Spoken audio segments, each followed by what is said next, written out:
রমজান মুবারকের মধ্যে বিশেষ দুইটা আমল, একটা হলো কোরআন দ্বারা প্রমাণিত, আরেকটা হলো হাদিস শরীফ দ্বারা প্রমাণিত। বলুন না সুবহানাল্লাহ।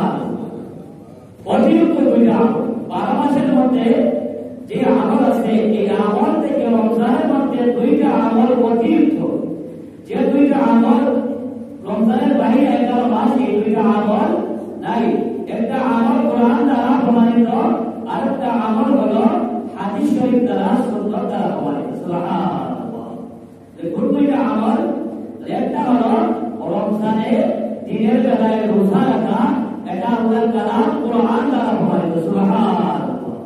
كتب عليكم الصيام كما كتب على الذين من قبلكم لعلكم تتقون।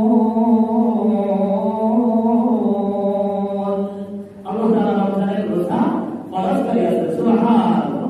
তাহলে রমজানের দুইটা অতিরিক্ত আমল, একটা হলো দিনের বেলায় কোরআন দ্বারা প্রমাণিত যেটা রোজা, আর একটা হলো হাদিস শরীফ দ্বারা প্রমাণিত যেটা সুন্নাত অর্থাৎ তারাবির নামাজ। সুবহানাল্লাহ।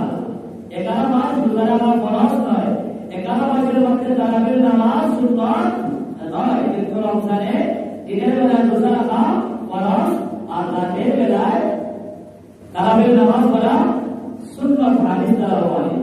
এই দুইটা আমল হলো রমজানের অতিরিক্ত। আপনি কোরআন তিলাওয়াত করতে পারেন রমজানের ভিতরে, রমজানের বাইরেও করতে পারেন। আপনি জিকির আজকার করতে পারেন রমজানের ভিতরে, রমজানের বাইরেও করতে পারেন। আপনি দান সদকা বায়াত করতে পারেন রমজানের ভিতরে, রমজানের বাইরেও করতে পারেন। আর প্রত্যেকটা আমল রমজানের ভিতরেও করতে পারেন, রমজানের বাইরেও করতে পারেন, কিন্তু রমজানের মধ্যে বিশেষ দুইটা আমল, একটা হলো কোরআন দ্বারা ফরজ রোজা, আর একটা হলো সুন্নাত দ্বারা রাতের তারাবির নামাজ। আল্লাহ তাআলা আমাদের সবাইকে ফরজ রোজাগুলা দিনের বেলায় রাখা, রাতের মধ্যে সুন্নাত আমল তারাবির নামাজ পড়া তৌফিক দান করুন। সবাই বলি আমিন।